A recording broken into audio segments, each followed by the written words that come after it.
Hello, everybody. Welcome to another edition of the First Division podcast. We are live with your host, Steve, where I just click the go live button and talk about anything and everything that pops up into my head. And I was just thinking the other day about, about 8 years ago, I remember, and I don't know how this came up to my head. I was just thinking about what, you know, all the kind of the whole 8 years that I've kind of been kind of following, not as closely as maybe as other people are or as I should, but I remember about 8 years ago, actually 9 years ago, I remember, I don't know if anybody else remembers, but it was in September about in 2011 when the Occupy Wall Street uh, protest started. I think it started in Zuccotti Park in New York, and I remember, excuse me, I remember the kind of the basis of it. I don't remember everything about it, but I know it was like a movement. There was about at the start, I guess there was about, I don't know, 500 people or something that was protesting income inequality or economic inequality amongst the people. I think they were protesting against the top 1% of all the people in America that to them seemed like they were hoarding all of the wealth, and the people that were the other 99% of the population didn't have the kind of economic status or the opportunity to get that type of wealth. And I remember, at the time, on the west coast of the U.S., I think the kind of the Occupy movement kind of spread kind of slowly towards the west coast, and I remember watching it on the TV that there was these people that were occupying this park, Zuccotti Park in New York. They were protesting. Uh, But basically, I think they were living there, or they made that park their basis of their protest against, the biggest economic, the biggest stock exchange in the world, or headquartered in New York on Wall Street. That it's an actual street of Wall Street, and there's buildings there that are financial buildings, and they, uh, distribute stocks and funds and Fortune 500 companies and all this type of money that the people that were protesting, or people in the US at that time, felt that they didn't have access to uh, any of that capital, I would say, any of that, for lack of a better term, cash and money, and not able to do things that provide themselves with a decent amount of money to provide for themselves. And I think also that they were protesting against, because when the stock market crash, no, not the stock market, the housing market crash, or the financial crisis of 2007 and 2009, I remember that period of time before the 2011 movement. uh, that period of time, there was people losing jobs and not being able to pay their loans for their homes back. People were struggling to find any type of work. People were struggling to make any of their uh, payments back on, for example, on cars that they bought, on or homes that they purchased. And I was thinking about it, and I was thinking about how crazy it was at that time. I remember, and I'm glad I didn't get involved at that time in 2007, 2008, 2009, in purchasing cars and homes. I'm glad I didn't get involved in that. I'll go back to Occupy, but I remember, I don't know if it's true. Somebody would have to maybe dig, and I will probably have to look it up again. But I remember a commercial. It was for Volkswagen. Volkswagen was big on this. I remember uh, they had Volkswagen commercials. For example, you could buy a Volkswagen Golf, any or what else? They have Jettas. I remember, and I remember the commercial. It was like you needed 0% down, meaning that you didn't have to put any money down, or you didn't have to give a percentage of the total cost of the car to the dealership. You didn't have to have zero. It was like zero income, so you didn't even have to have a job. Uh, Zero verification, meaning that they didn't have to run a credit check on you. They didn't have to check your financial situation. Uh, I think it was zero interest. Now, this is where I'm not sure. I think it was either zero interest for the first 6 months. So all you had to do, for example, if the car cost, I don't know, $30,000, you would just be making principal payments. So that number would go down. So if you made a $1,000 payment 1 month, then you just paid $29,000 and so on until you reach zero, and then you paid off the car. No interest was being added to that payment. I think it was for 6 months, or it was for the duration of the loan. Uh, so that was great. So you would just be paying principal off the car, which was great. And I think it was just, and then they said like, I think it was, um, all you needed was a signature. I remember something like that. You just sign your name, and you would be walking out of the car dealership with a new car. So I mean, can you imagine? Okay, if you desperately needed a new car to get to your job, or you said, hey, we're a family of four, we need a bigger car, or family of two, we need a bigger car, or I just need a new car for whatever reason. You just want a new car. I mean, you sign four different contracts or four different loans. You're walking out of there with four new cars, no questions asked. Okay, if you know how I remember it, right? And it was the same thing with with cars, with homes, right? With the homes, it was the same. You didn't have to have any kind of credit. You didn't have to have a job. You didn't have to have any income verification, anything. Just signature. You have a new house. I mean, so if you think about it, that was a really uh, attractive marketing scheme for consumers without having prior knowledge of what you were getting yourself into, right? Because I mean, it was so exciting, right? It was an exciting time that you wanted to have a house and a car. All you needed was a signature, right? And that goes into that that film. There's a good film that came out about it. That The Big Short, or uh, I think it's called The Big Short. Let me with Steve Carell in it. Big Short, I think it is. Yeah, The Big Short, and it was talking about that crisis bubble where you know scores were being rated as triple A's, or I'm not going to get into that because I don't really understand it. But what triple A's are, B's and C's and tranches and all these things that they were talking about. But basically, what I got out of that film was that there was a scene. There was a scene in that film where the Steve Carell's character, I think his name was Mark. Mark, yeah, and they went to Florida, and they were, and he was talking to this exotic dancer, and she said something about, I have three homes and a condo or something like this. And so he realized at that point that people were just signing things, and that that this marketing bubble was being created because it was just being built up based on nothing.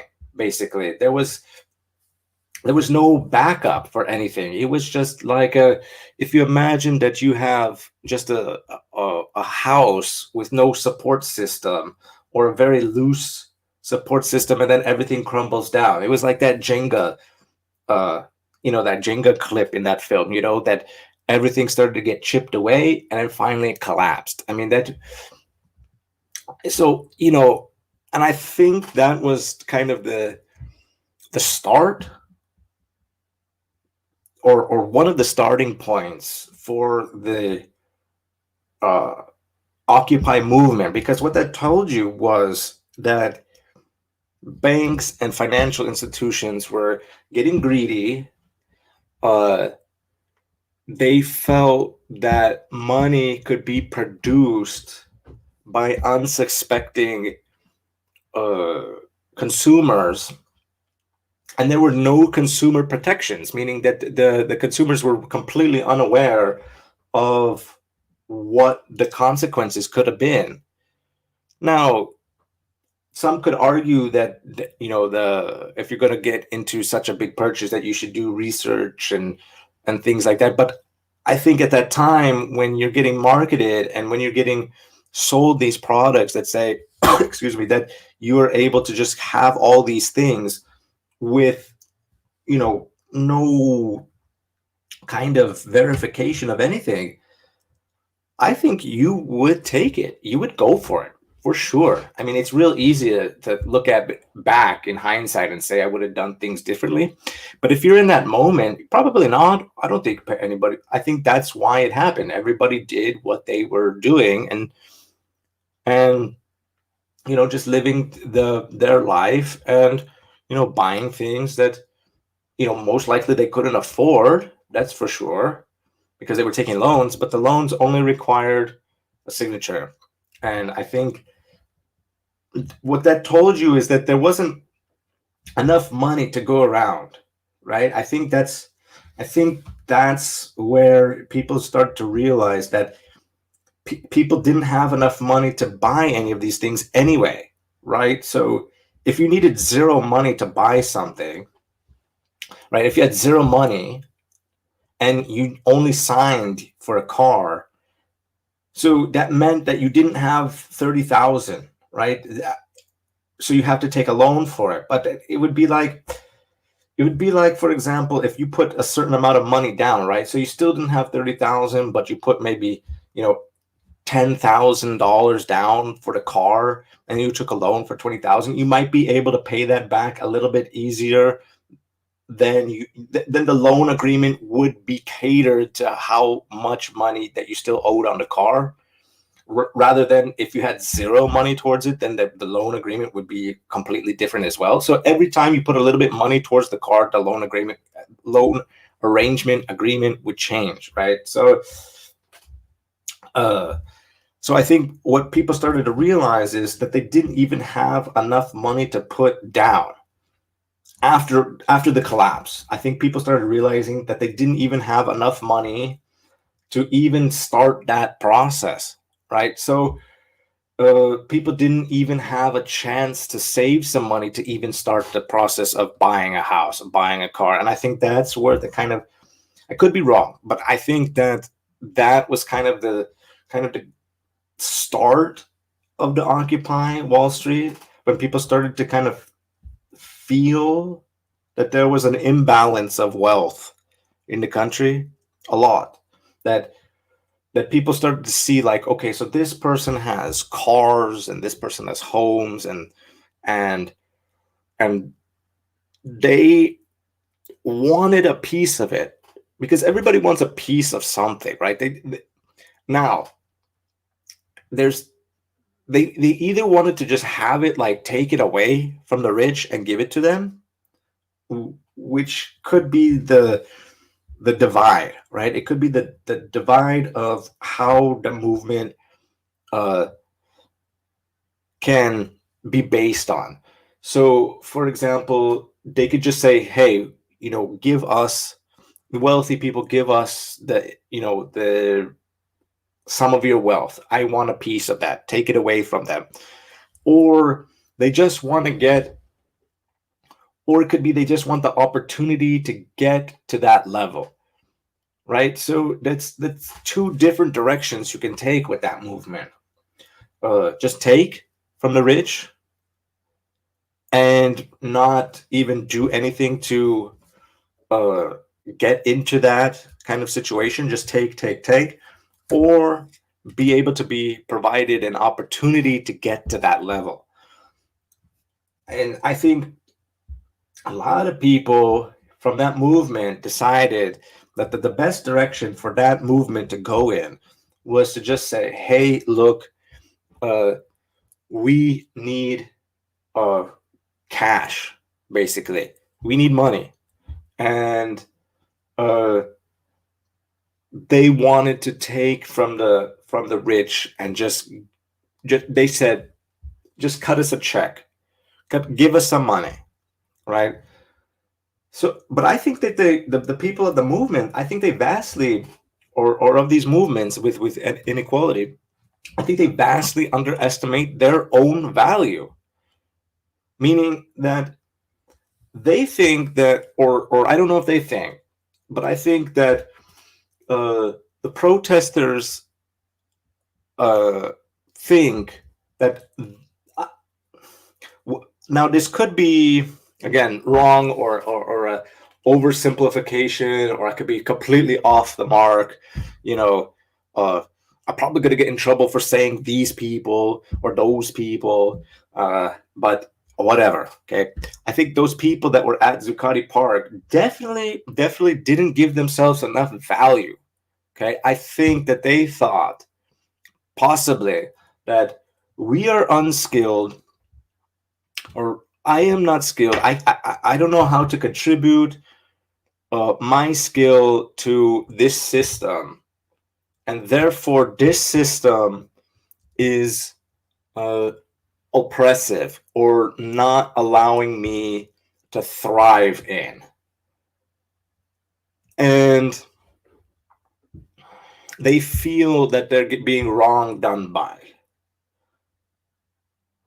Now, capitalism, as I understand it, right, is it's not going to give you a step-by-step program of how to be successful in it. It's just not. What it allows you to do is to find yourself, however you feel as an individual, what kind of value you can bring to the market, or to the society, or to the system. And if you find your, I always mispronounce this word, niche in the market, you have the ability or possibility to make as much money and much capital for yourself as possible. But nobody's going to tell you how to do that. And I think that's where people kind of get confused with that, right? And if you look the opposite direction, and I think people get kind of lost in that system. There's a lot of people that kind of get lost, right? They sell their time for labor, or they sell their time for labor, sell their time for money, and they don't really, we don't really know how to break free from ourselves to be able to make as much money as possible. Now there are, for example, in, like, if you're talking about like socialism, for example, socialism gives you these kind of stepping stones that are written on paper that hasn't really been fulfilled properly. Most socialists will say, right, that it hasn't been fulfilled properly, but the steps are there, right? The steps are put in place. But I think that the socialism kind of point of view kind of limits yourself as an individual to break free from that system. Either you follow those steps, and it doesn't allow you to break away from those steps. And that's the difference for me, right? I think that in capitalism, you can make your own steps. In socialism, the steps for your, I guess, well-being is spoon-fed to you, and you can't get out of that. And that's where I think that movement of 2011 kind of went. They want things and money and equity to be spoon-fed with them, to them, and they don't really value themselves as individuals in within the society and want to bring their own skills, their own individualism into the system so that they can thrive and succeed, right? So that's like, for example, you know like Amazon, for example, right? Hey, they used to sell, if I remember correctly, they used to sell books online. They mainly were booksellers.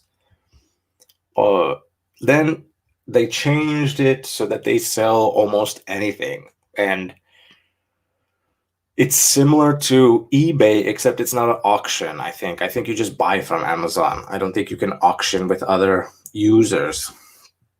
I haven't used Amazon in a while, so I could, I'm probably wrong on that, but you can almost buy anything and everything from Amazon, right? So he gained a massive amount of wealth, right? And people are now complaining that he's too wealthy, right? That he should give money back to uh, either the workers or to society, or you know he pays a lot of taxes, okay, and he pays a lot of uh, overhead with his companies, especially with all the buildings that Amazon owns, uh, warehouses, headquarters, uh, trucks, planes, drones, cars, boxes. So he pays a lot of money to keep his business running. But because a lot of people use that service, he makes a lot of that money back, and that goes back to him.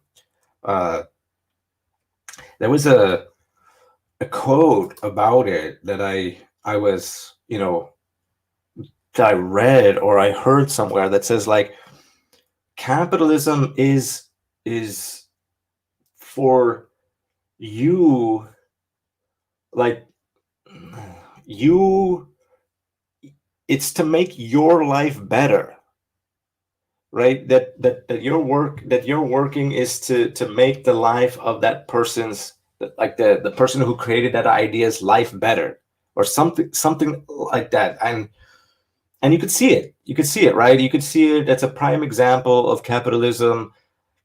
That quote is probably misquoted badly by me, but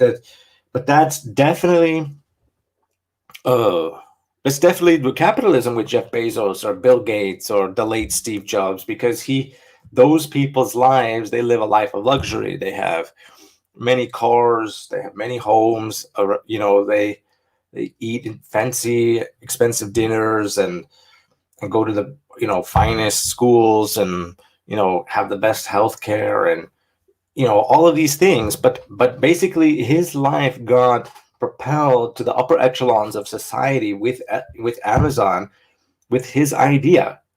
That's almost like capitalism 101. He took the system, found his niche in the market for whatever he wanted to do, and it catapulted him up to the top. And he's a billionaire, multi-billionaire. So and he's talking with really powerful people. So I mean, it's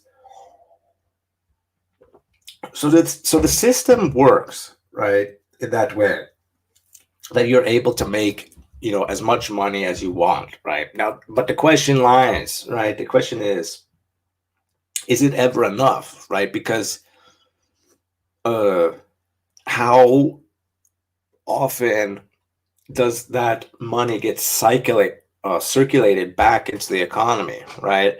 How much does he, because if he's amassing all of this wealth, right, how much does he spend personally to make the economy, make all that liquid cash or liquid money get back into the economy? That's a question that I'll probably never know the answer to that, right? Because uh we were taught in economics that the more people make, the more money that people make, the more likely people are to spend that money, So that money gets spent into the economy, and the economy works like that, right? So he's making a whole bunch of money.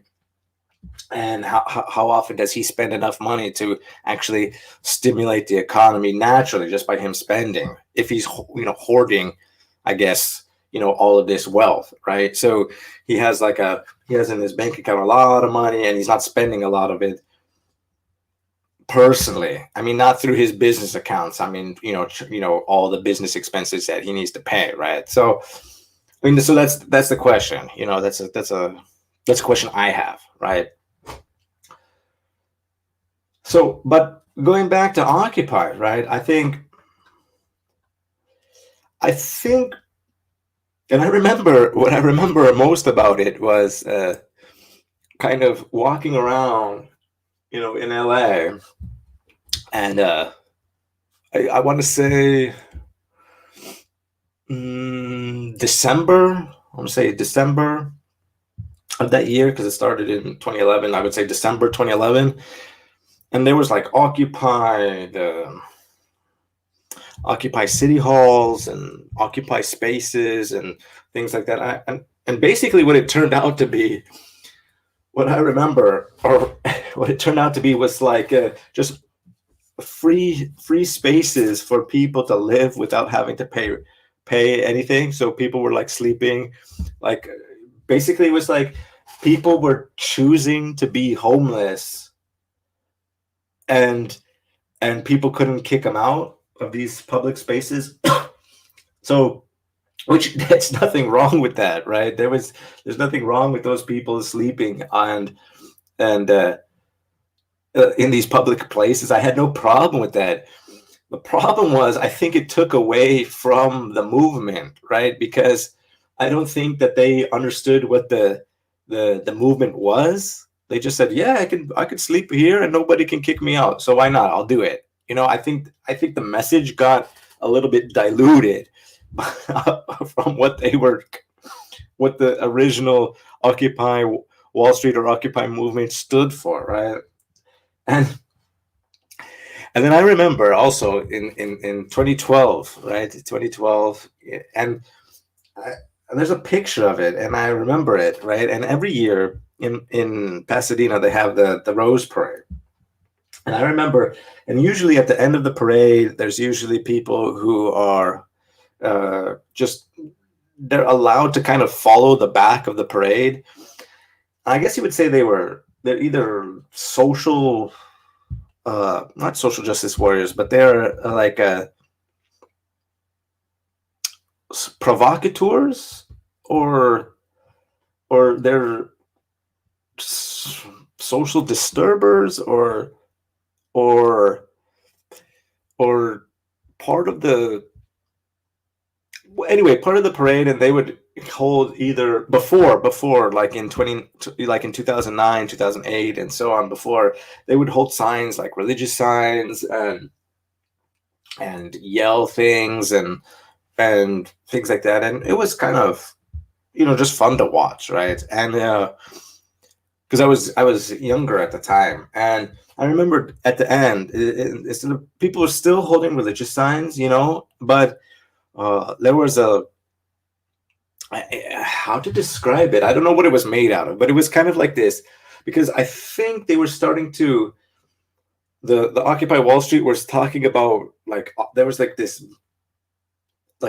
kind of logo or mascot about octopuses, how either the federal government or banks had their hands in all these different facets of society. And I think it was and it was an octopus. I think that's what it represented, the octopus, where the tentacles were like grabbing into people's lives and people's cash, and they were everywhere, right? Or either that, or in the opposite, that we as a people are going to be attacking all of these institutions, right? And it was this like, and people were holding this clear kind of octopus with like purple tentacles, and his eyes were like these uh like purple coins, I would say, with dollar bills in it. And I think that that image always stuck with my head to this day about and it and I was thinking about it, I was thinking about it, how there is still 8 years later income inequality in the US. Uh, but people, people have to uh, find out their value, and break free from their own minds. I there's a quote that I heard that who uh, that we are the only ones that are stopping ourselves, right? Uh, your mind is your biggest enemy. You are the one that is going to stop yourself from doing something, either by fear or anxiety. And and Franklin Roosevelt said it the best, right? The only thing we have to fear is fear itself. So I think people are afraid to kind of break free from their everyday lives, because they're comforted in the fact with their jobs and income, and people don't want to kind of change that habit because of fear of things that they will lose. Their livelihood will be lost, and people have a real fear of how are they going to jumpstart themselves out or up again. And that's a real concern for people, especially when you're an older person. You like, you have your steady income, and you're probably fearful of trying new things. But you know then you could always try new things without having to completely you know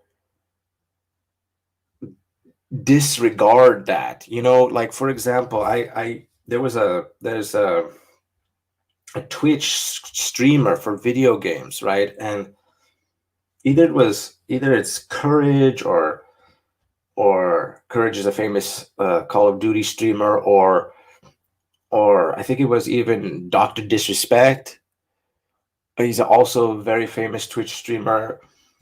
And they were talking about what is some advice that you can give for somebody who's just starting out as a Twitch streamer, or a video game streamer.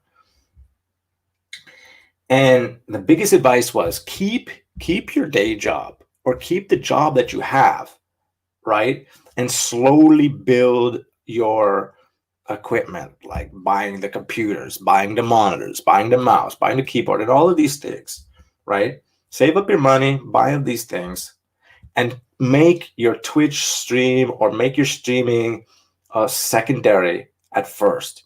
Try it out, right?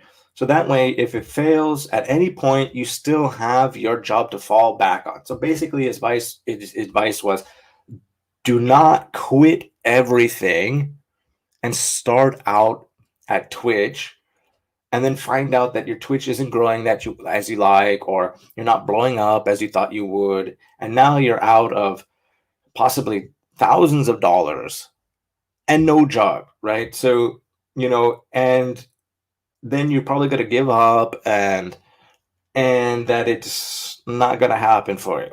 So they said basically, keep your jobs and try this on the side, and if it grows, it grows, and then you could maybe slowly move over to Twitch or streaming full time once you find out that you're going to get, when you're getting viewers, and you're getting you know uh your channel is blowing up the way you like to. So I think that's really good advice for people that are, trying to kind of be YouTubers or being Twitch streamers. And I think that's also good life advice. So if you want to change jobs or something like that, uh, look for jobs while you're still employed at your current job, and then that way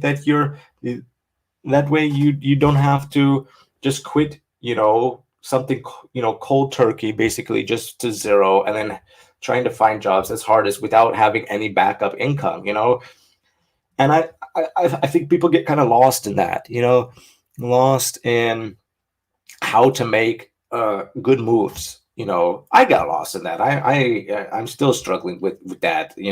Trying to figure out my kind of niche in the market. But as the older I get, the more aware of how things are kind of put together, so that you can be successful. And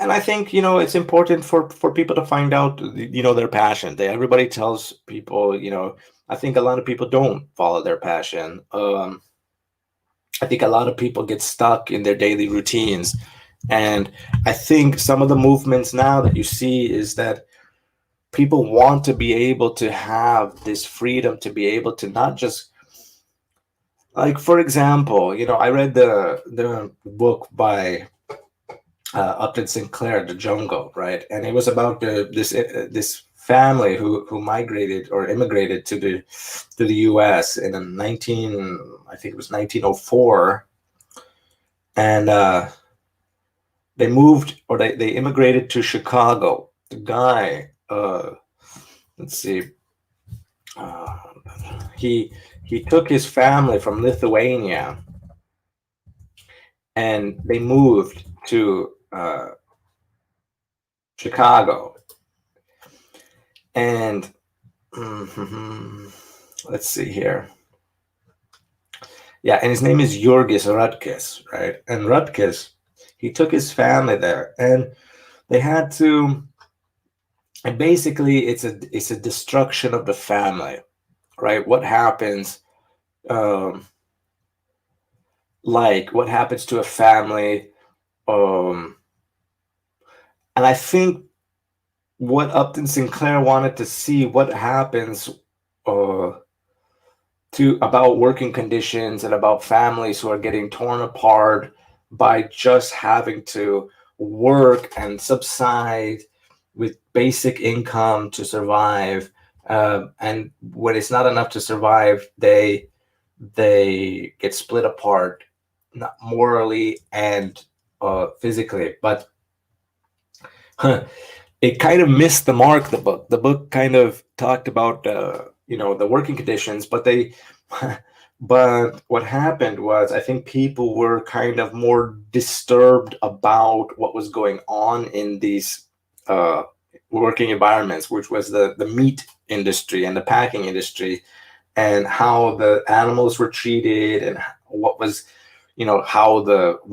how it looked inside, and how dirty the conditions were, how the meat got infected. It didn't matter, then it was just get sent out all over the country in the US. And but what ended up happening is they didn't have a lot of money, and they wanted to buy a house, and they bought a house that they couldn't afford, but they had a little bit of money, and they said, well, we have enough money from work to be able to pay the payments. And because I didn't speak a lot of English at the time when they first came, they were getting taken advantage of. And I think that was what he was trying to aim at, that people were getting, not just immigrants, but people were getting manipulated into things that they didn't really need. And what ends up happening is that he gets married, and he has to work long hours every day. I think it was either 6 or 7. I think only Sundays they had off, and they had to work long hours for not a lot of money. They couldn't buy any kind of health care. They couldn't buy any kind of good food. And people from his family started dying because he wasn't able to provide, and people were dying. Provide a medical service, and people of his family were dying from from the work. The work was dangerous. So, and finally, what it was trying to show is that people in these types of conditions are not able to. Basically, what he was doing was just working every day to survive. There was no free time for himself. He couldn't get out of this cycle of work. Uh, he was working, and even though he was working, he still wasn't able to provide a decent living for his family. And I think that was what Upton Sinclair was trying to show, that people are just surviving by working and not able to enjoy trips to the park, cinema, buying decent health care for their family, buying food for decent food for their family, exercising, living, because there was no exercise. His exercise was his work. It was heavy work, like cutting meat, lifting heavy boxes. That was his exercise, but it wasn't proper exercise to keep yourself heavy, uh, healthy. And so and I think a lot of people are still in that situation where people are just working just to survive and not having enough money in the bank to go on either trips, or, and I don't mean fancy trips, like for example, flying, to, you know, the the Bahamas every 3 months or something like that, but just enough to go out to the park, or take a trip to, I know a lot of people who are just stuck in their states. They can't even get out of their states to take a day trip to another state to see another part of our big and beautiful country, what the US is. I think a lot of people are just stuck in their respective bubbles, can't break free of it, either by design or by their own doing, meaning they don't want to, or they can't, combination of both probably. And it's really sad, because you're talking, if it's true that the US is one of the biggest and greatest countries that the world has ever seen, that more people are wealthy. They say the poorest American is wealthier than a lot of people on the other people around the world. If that is true, then how come people can't have enough money saved in the bank to take a little small day trip to have a little bit of fun? Why can't people go have a little bit of money and spend it on quality food and not having to buy, fast food and junk food all of the time? You know, I think people are crying out for this. People want a little bit of extra cash to be able to live peacefully and on their own and be self-sustainable. But how to make that happen? People want to be able to be financially free. People want to have more free time. People want to work less, but still be able to provide for their families. And I think that's where the argument comes from, right? uh, I think people want the opportunity to be able to make money for themselves, without having to sell their time.